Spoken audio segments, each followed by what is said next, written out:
সোহান সরকার metric পরীক্ষার আগে গ্রেফতার হয়েছিল, আর আমি ইন্টারমিডিয়েট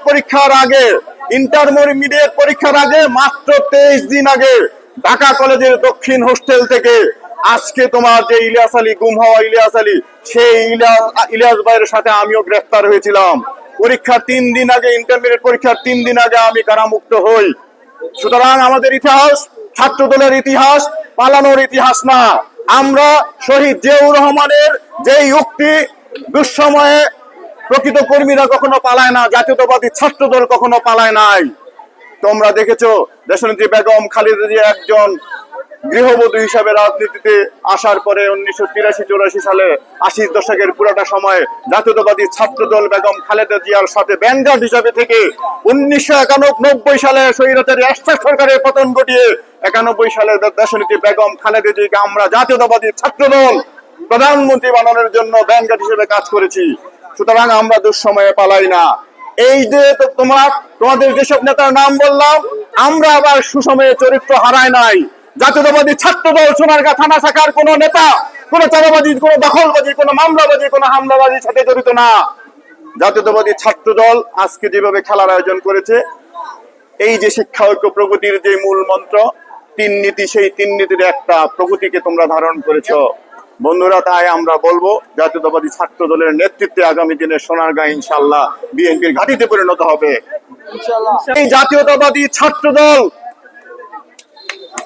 দুঃসময় কি বাংলাদেশের জাতিকে রেখে পালিয়েছে?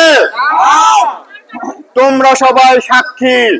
এই ঢাকা চট্টগ্রামের রাজপথ এবং ঢাকা মহানগরীর গুরুত্বপূর্ণ রাজপথ, এই যে জাতীয়তাবাদী ছাত্র দলের তোমাদের নেতা জাকারিয়া ভুঁইয়ার নেতৃত্বে, তোমাদের নেতা শাহজালাল আহমদের নেতৃত্বে, সিফাত আদনানের নেতৃত্বে, পৌরসভার ফরহাদ সিকদারের নেতৃত্বে, কাজী নাদিম আহমেদের নেতৃত্বে তোমাদেরকে ছেড়ে কি ছাত্র দলের এই নেতারা পালিয়েছে?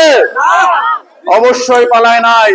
জাতীয়তাবাদী ছাত্র দল 1979 সালের 1 জানুয়ারি শহীদ রাষ্ট্রপতি জিয়াউর রহমান সৃষ্টি করে, যার মূল লক্ষ্য হচ্ছে 3টি লক্ষ্য ছিল: শিক্ষা ঐক্য প্রগতি। প্রতিষ্ঠা লগ্নের পর থেকে জাতীয়তাবাদী ছাত্র দল বাংলাদেশের জনগণকে রাজপথে রেখে, জনগণকে বিপদে রেখে, জনগণকে বিপন্ন রেখে, দেশের স্বাধীনতা সার্বভৌমত্বকে বিপন্ন রেখে কখনো পালিয়ে যায় নাই। স্বৈরাচারী এরশাদ যখন ক্ষমতায় গ্রহণ করে, তোমরা ছোট, আমরাও ছোট ছিলাম, কিন্তু জাতীয়তাবাদী ছাত্র দলের একজন গর্বিত কর্মী হিসাবে সেই সময় এরশাদ বিরোধী আন্দোলনে আমি 9ম শ্রেণী, এই যে সোহান সরকারের মতো ছোট সময় থেকে স্কুলে পড়াকালীন সময়ে স্বৈরাচারী এরশাদ বিরোধী ছাত্র আন্দোলনে জড়িত ছিলাম। সোহান সরকার মেট্রিক পরীক্ষার আগে গ্রেফতার হয়েছিল, আর আমি ইন্টারমিডিয়েট